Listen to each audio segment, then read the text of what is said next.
Assalamualaikum warahmatullahi wabarakatuh. Waalaikumsalam. Halo Sobat Faktor, semoga sehat dan tetap semangat.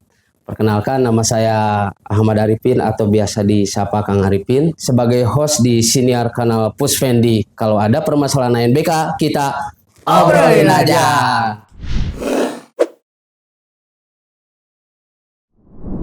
Sobat Faktor di seluruh Indonesia, tentu saja saya tidak sendirian pada saat ini. Saya sudah ditemani oleh rekan-rekan yang sangat luar biasa, yaitu sebetulnya sih Sobat Proktor mungkin sudah tidak asing lagi nih pada beliau-beliau ini ya. Yang pertama di sini ada Bang Handika atau biasa disapa Bang Dika. Apa kabar Bang Dika? Baik. Cerah bener nih. Cuman biasanya nih cuma Kang Arifin doang di saya Bang. Oh iya. Emang biasanya dipanggil apa ya? Saya bilang Bang Anas AA. Oh iya, siap, terima kasih. Sudah siap mengawal teman-teman Proktor ya? Siap dong. Oke, terima kasih sudah meluangkan waktunya. Oke, Sobat Proktor, yang kedua di sini sudah ada sobat kita yang sebetulnya sama-sama ya, sudah tidak asing lagi di teman-teman Proktor, cuman mungkin masih ada yang baru ya Sobat Proktor kita. Di sini ada Bang Anas. Apa kabar Bang Anas? Sehat nih. Alhamdulillah. Waduh, seger juga ini luar biasa ya. Oke, Bang. Jadi pada video kali ini kita akan coba mengupas tuntas nih permasalahan-permasalahan yang kerap terjadi pada saat pelaksanaan ANBK. Mungkin pada pertemuan kali ini kita akan coba membahas terkait transfer respon nih ya. Tentu saja ada beberapa parameter teknis yang harus kita perhatikan ketika mengkonfigurasi atau men-setting transfer respon ini ya. Saya coba ke Bang Dika dulu nih. Bang Dika, gimana sih Bang Dika tahapan-tahapannya untuk transfer respon ini menurut Bang Dika bagaimana? Sebenarnya tahapan-tahapan transfer respon itu sudah banyak diketahui oleh Sobat Proktor ya. Iya. Ya, saya hanya sekedar mengingatkan kembali gimana tahapan-tahapan itu. Yang pertama itu cloning VHD. Terus kemudian yang kedua buat folder. Itu bisa di flash disk, di hard disk. Nah, kemudian setelah folder terbuat, kita lakukan tahap yang ketiga, yaitu kita lakukan share folder. Caranya gimana? Nah, ke poin 4. Nah, di poin 4 ini ada kita klik kanan, terus kemudian di folder. Nah, setelah klik kanan, kemudian kita ke properties. Nah, pilih tab sharing, terus kemudian klik tombol share-nya. Oke. Nah, setelah itu lanjut kita ke poin yang kelima. Nah, poin yang kelima tuh nanti juga ada gambarnya juga. Biar Sobat Proktor mungkin lebih jelas ya, kalau terkait dengan penjelasan tata bahasa kadang suka susah dimengerti. Nah, kemudian kita masuk ke poin yang kelima. Nah, pilih everyone. Nah, setelah kita pilih everyone, kita klik tombol add. Kita masuk ke langkah yang ke-6, kita buat read and write. Kemudian langkah yang ke-7, kita klik tombol share. Kemudian muncul notifikasi, pilih yes. Setelah itu kita masuk yang ke tahapan terakhir, yang poin ke-8, itu sharing folder. Selesai deh. Oh, udah beres gitu doang? Gampang gitu ya. Ya, iya. Iya. Sekarang coba ke Bang Anas nih, Bang Anas. Jadi begini, seperti kita ketahui bersama bahwa mungkin transfer respon ini kan untuk menyimpan ya, membackup apabila dikhawatirkan terjadi hal-hal yang tidak diinginkan. Menurut Bang Anas, kira-kira boleh nggak menyimpan file dump itu sendiri selain dari perangkat eksternal yang digunakan? Kan bisa ada hard disk, bisa juga flash disk. Bagaimana kalau kita menyimpannya misalkan di drive nih atau di cloud? Menurut Bang Anas, apakah ini memungkinkan atau tidak? Atau dilihat dari sisi keamanannya itu seperti apa nih Bang Anas nih? Iya, sebenarnya sama aja ya Kang Ipin ya. Kalau dari sisi pengaturan sharing dan yang lain seperti itu ya. Cuma memang kalau dari sisi cloud itu lebih expert ya. Ini lebih ke protokol yang memang mereka sudah paham dari sisi jaringan. Secara teknis bisa dari cloud ya.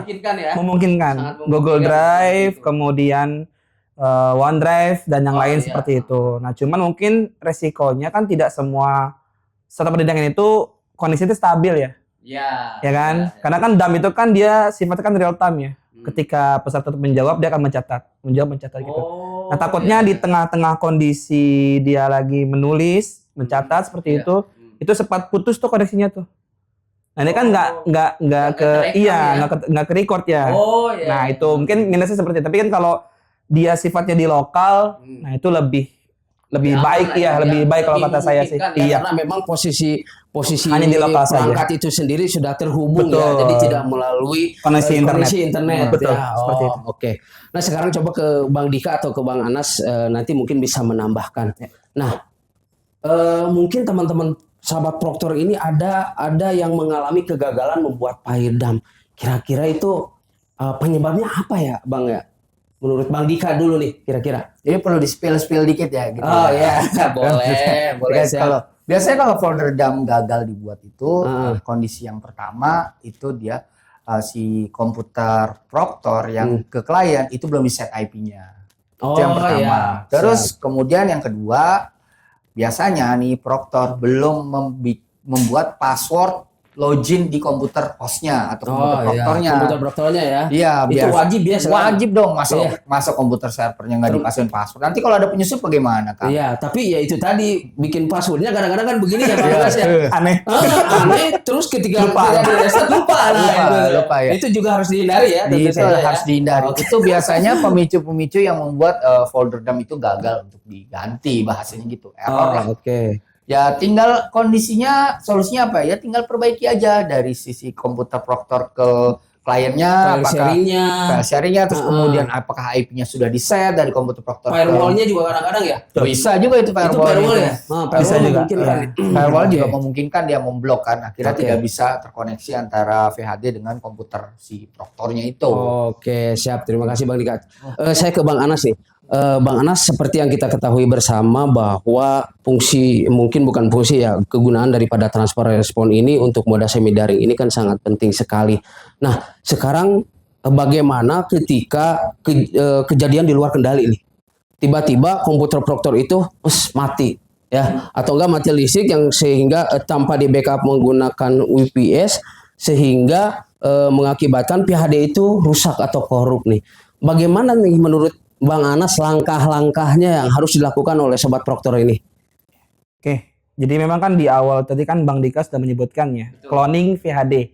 Oh iya. Backup Pertama itu sinkron. wajib ya? Wajib, Bang Dika ya? cloning. Oh iya, cloning PHD dulu, pokoknya beres sinkron, cloning dulu. Wajib ada. Cuman gini masalahnya, ada beberapa proktor yang memang salah tangkap Kang Ripin. Jadi backup VHD itu yang fresh setelah sinkron. Nah ini ada banyak pertanyaan nih. Jadi yang fresh itu kan biasanya kan kita kan buka jadwal sinkron itu Sabtu Minggu Senin ya Bang Dika? Sabtu Minggu. Jumat Sabtu Minggu ya? Sabtu Minggu. Sabtu Minggu. Nah, anggaplah proktor itu kan kadang suka kayak mungkin mereka mencoba ya senang banget sinkron tuh biasanya tuh. Habis sinkron selesai dia ganti lagi VHD yang fresh. Sinkron lagi. Nah, selama masa sinkronisasi oke lah, terserah mereka gitu ya. Nah, tapi ketika sudah mepet penutupan nih, biasanya kan mereka kan nutup tuh ya, nutup waktu sinkron. Nah, diingat-ingat nih, terakhir dia sinkron itu pakai yang mana? Anggaplah misalkan saya sebagai proktor ini sinkron terakhir di jam 11 malam misalkan gitu ya. Contoh ya, 11 malam. Nah, yang jam 11 malam ini saya pakai nih. Yang saya pakai di hari Senin misalkan gitu. Nah, yang dipakai hari Senin ini harus VHD yang sama. Jadi bukan VHD sinkron yang bukan VHD backup sinkron yang ketika saya ada masalah, saya copy VHD fresh, minta unlock ke provinsi sinkron. Nah, enggak, tapi di hari Minggu jam 11 tadi itu saya punya backup. Nah, itu yang dipakai. Intinya PHD tersebut atau file transfer respon atau file dump tersebut bisa digunakan menggunakan VHD hasil sinkron yang pada saat ini terakhir digunakan. Betul. Seperti itu ya. Yang sama. Iya. Nah, ini Sobat Proktor nih harus benar-benar sangat diperhatikan sekali ya, karena emang ini parameter teknis yang sangat penting sekali.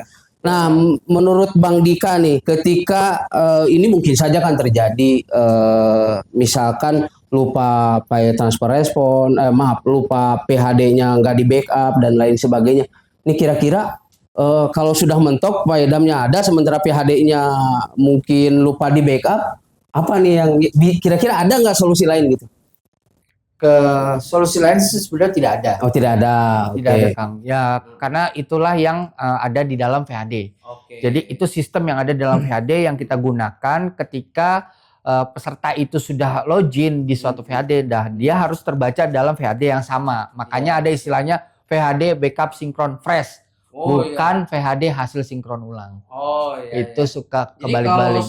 Misalkan file dump-nya ada, tapi sinkronnya misalkan bukan backup dadakan itu udah Nggak sama sekali nggak bisa. Iya. Sama sekali nggak bisa ya, Sobat Proktor itu ya harus diperhatikan juga pada saat pelaksanaan asesmen nasional. Oke Sobat Proktor, 2 pembahasan tadi mudah-mudahan bisa membantu Sobat Proktor, terutama khususnya nih Bang Dika dan Bang Anas, proktor-proktor yang baru nih kita ya. Oke. Dan mungkin saja juga yang lama juga kadang-kadang kan kita lupa lagi Iya, ya, gitu ya. Itu mungkin saja yang bisa kita bahas pada pertemuan kali ini, mudah-mudahan membantu.